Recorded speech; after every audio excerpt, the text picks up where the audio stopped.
Hi everyone, so today we are going to be making Boondi Raita, which is an Indian cold side dish recipe. It's mainly eaten with other heavier meals.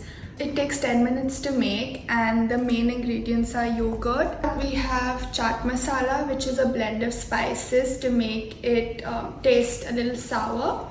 Some coriander, roasted cumin powder, chaat masala, bundi, and some red chili powder. Black pepper and salt. We are going to start off by adding 2 cups of yogurt to a mixing bowl. Next, we will be adding 1 cup of bundi. The ratio of yogurt to bundi should always be 2:1.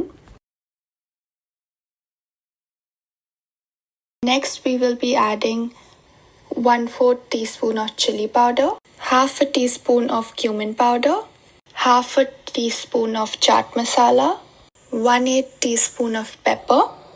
Next, add all the spices. Give it one good mix and add some salt to taste. Add the coriander leaves.